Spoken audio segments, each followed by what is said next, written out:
Hello everyone, Treecks here and welcome back to F-Zero X.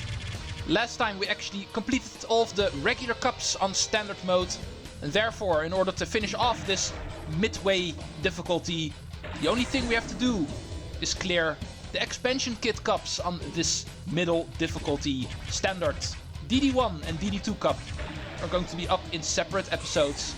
So the next machine we are going to pick, once again, the cross we got in the previous episode is apparently still not enough in order to unlock row number 4. We still need to pick from the first 3 rows.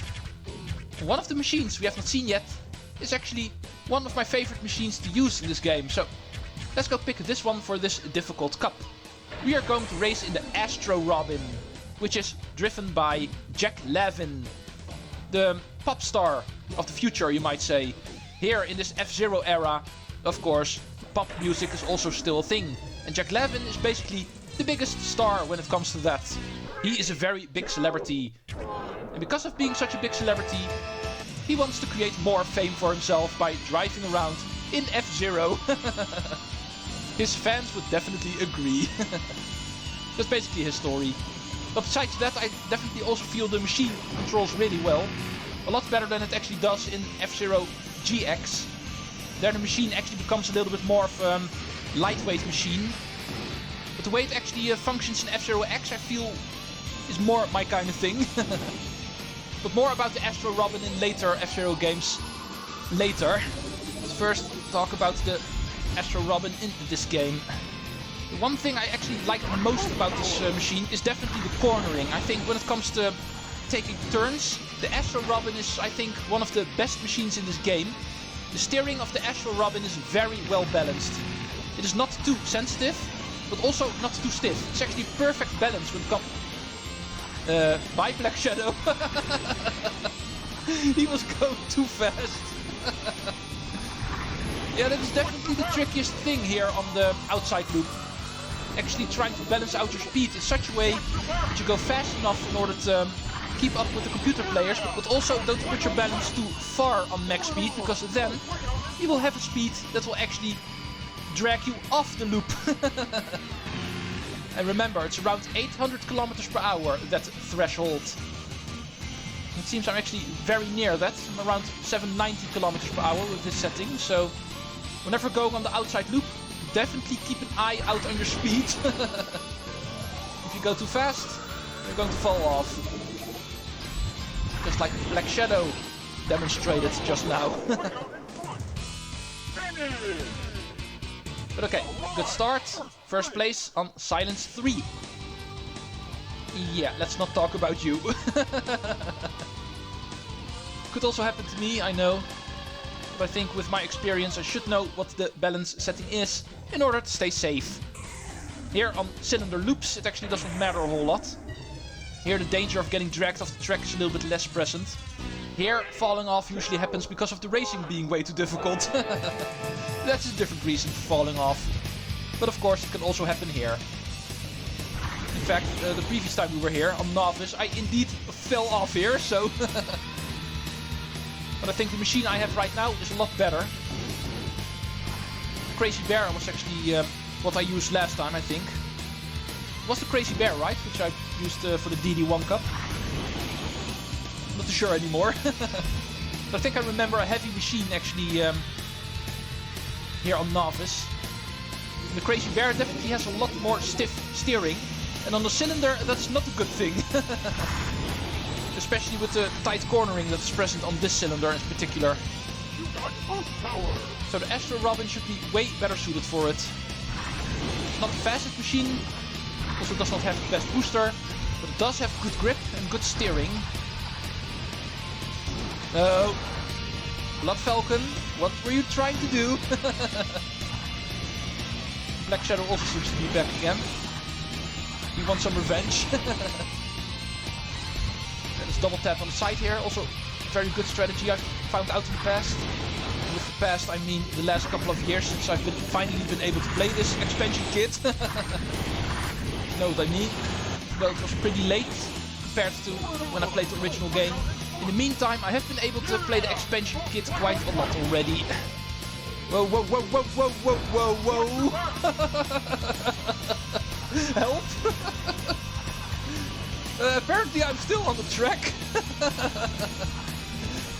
Oh man, this track is way too difficult. I know I make it look easy, but trust me, trying to stay full speed on this track, it is definitely not easy. It looks like I survived. So this new attempt trying to clear the DD-1 cup in one try without retiring a single time seems to be ongoing. In fact, there's a challenge I need to do in the DD2 cup as well, because there I was also not able to not die. There were a couple of retirements there as well. But let's first focus on the DD1 cup. I think Sand Ocean 3 is the only real difficult track in the DD1 cup. All of the other ones only become difficult if you actually try to do them fast. Especially Devil's Forest 5. Big Blue 3 is of course technically the most difficult one, but that one actually suits me a little bit better, if you know what I mean. Especially with a machine like the Astro Robin. Usually Big Blue 3 is a track I don't really fear. But Sand Ocean 3, that one I definitely do fear. Very difficult track. This one, Devil's Forest 4. I think this one is actually the easiest one to stay alive. Port Town 3 is also not really that difficult. But if I need to pick which of the 12 DD tracks is actually the most easy to survive, I think that should be this one. Devil's Forest 5 usually is also not that difficult. But that track is actually a track that invites in going high speed constantly, so that is usually something I can't resist. Because of the high speeds I sometimes miss a turn there, so retiring in Devil's Forest 5 does happen occasionally. But here on Devil's Forest 4 I can't remember ever retiring, so this is definitely the easiest track in the DD section. If you look at the DD2 cup, there, simply said, all of the tracks are difficult. It's only in the DD1 cup that a couple of relatively easy ones are present. But of course, even easier ones are much more difficult than what you find in the regular game. Because I would say Devil's Forest 4 is already more difficult than anything else in the regular game. But that is indeed also the entire reason why I like the DD cups so much, both of them. Because they're nice and difficult. All of the other tracks I've played so much in my life, so they've become way too easy for me. These tracks actually give the challenge that I was looking for quite a long time. But indeed, here we go, like I promised. Devil's Forest 4, not per se a difficult track. And therefore no problem clearing it without retiring. And Port Town 3 is also not too difficult to actually stay alive. Now let's make sure we actually do it. Because even on these relatively easy tracks, we are of course still able to retire. And if we do, our challenge has failed. The announcer likes saying watch your back all of a sudden. Watch your back! Watch your back! But I am in fact not going to watch my back, because I'm not interested in the people behind me. I'm interested in staying alive on the track. Beating these computer players I think is not per se difficult, so you're going to worry about them in the higher difficulties, not per se here. Here we are going to keep ourselves busy with other kinds of challenges. Like in the previous episode with the Joker Cup, where I was going to go for as many stars as possible and still win every track. This time around, my challenge is actually beating the cup without retiring. And of course, winning every single track. Because if I play carefully, of course, then these tracks aren't that difficult. But if you play carefully, you're not going to win. I'd still like to go fast, and yet still do these tracks perfectly. And I think Devil's Forest 5 is going to be the final real challenge in that. Big Blue 3 usually goes well, so what I'm fearing the most when it comes to my challenge is actually going really, really fast in Devil's Forest 5, like I always do, and also stay on the track. Because that is not a guarantee. Here on Zig-Zag Crank, it's actually a lot easier. That is mostly because of the pit area being limited in this track, like I explained during Novice. Therefore, boosting, you don't do a whole lot in this track. But there's also not a whole lot of risk you take here usually. If you just know how the track works, staying alive is pretty easy to do here. Oh, and speaking of staying alive, I am allowed to die after the finish, right? Oh, and good to remember, the F-Zero broadcast is actually on Monday, 9 o'clock. Thanks to the billboard. Oh, if there only really was an F-Zero TV. Remember in F-Zero GX how there was F-Zero TV in that? The victory ceremony from that game. It was actually pretty funny. The bad voice acting and everything. Oh, why is F-Zero GX such an awesome game? Why is F-Zero X already such an awesome game? Because we can finally play the F-Zero X expansion kit. Thank you, emulators. Whoa, whoa! Oh, these turns, man. And all of a sudden I have 6 stars. 7? Yeah, you should not be driving right next to me whenever I take my turns. You should know how my double taps work by now. Don't you, Jody?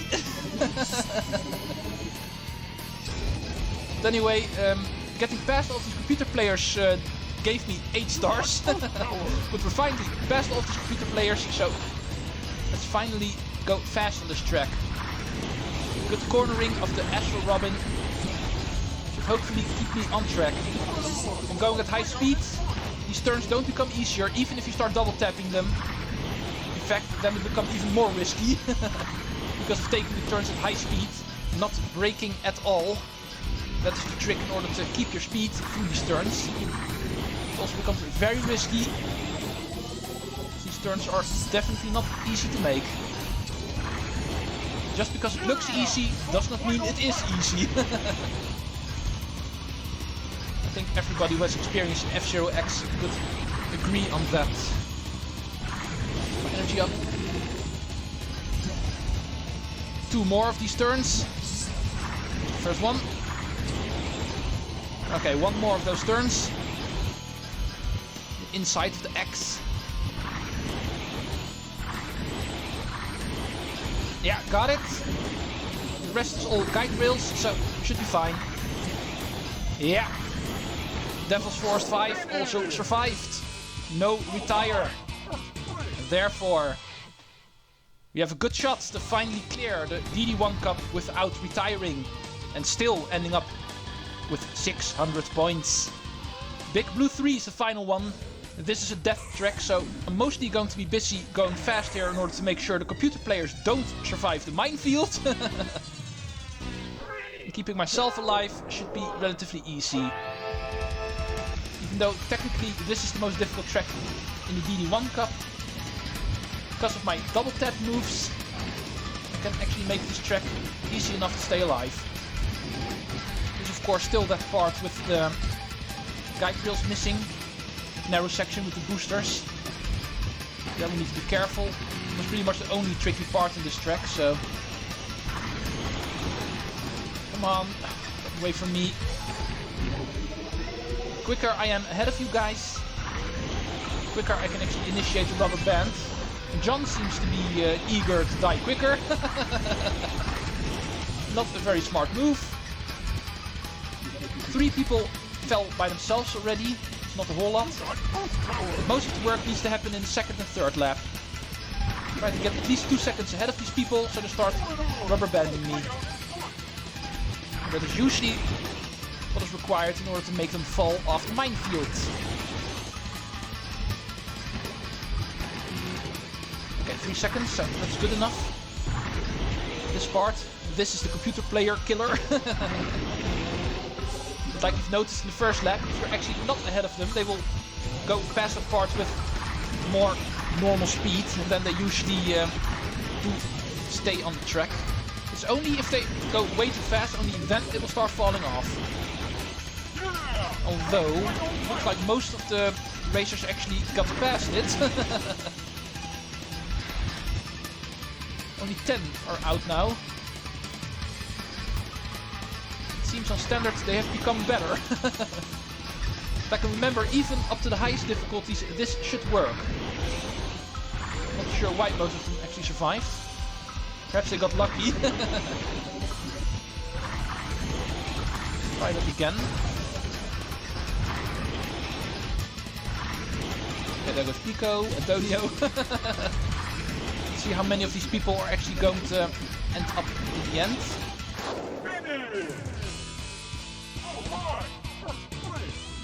At least 6 of them. There were 6 people on the pictures, so 8 people, okay. 8 people were able to finish.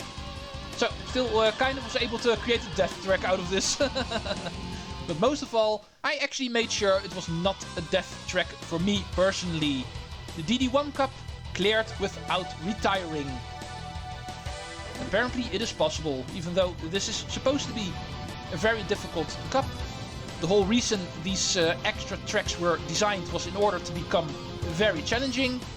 And therefore, completing them without retiring a single time is definitely not a guarantee. But of course, still possible. Well, still trying to go fast. Especially on Devil's Forest 5. Where apparently a lot of people were dragged down because of my high speeds. And most of all my double taps in the turns.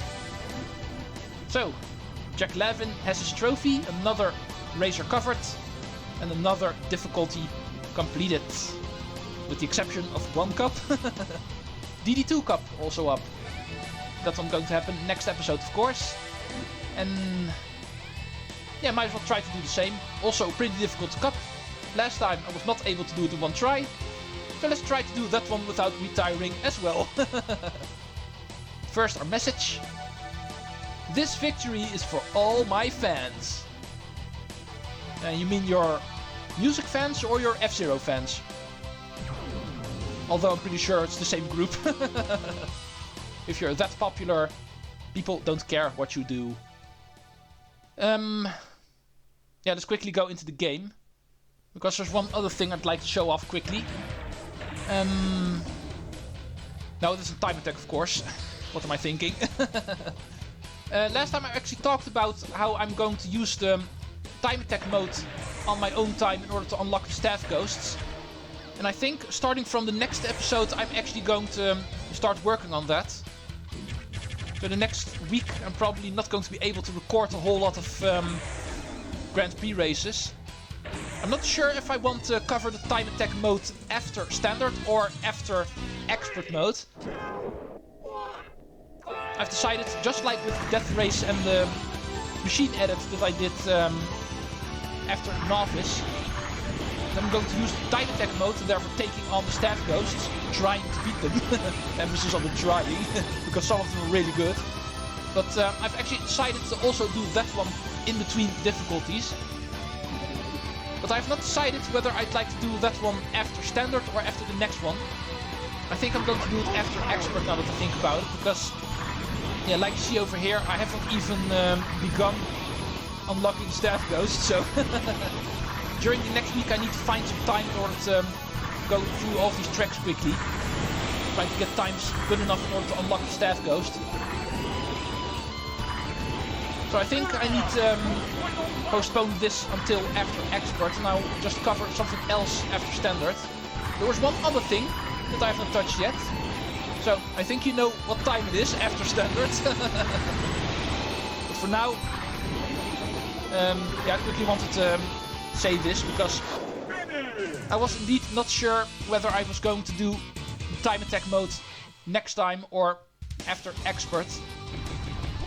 But seeing how I need to do pretty much all of the tracks still, I think it's going to be after expert. But at least during the time that I've decided to actually talk about it, I did unlock another one. Most of these staff ghost times aren't really that difficult to unlock, but I'll keep myself busy in the upcoming week in order to unlock them.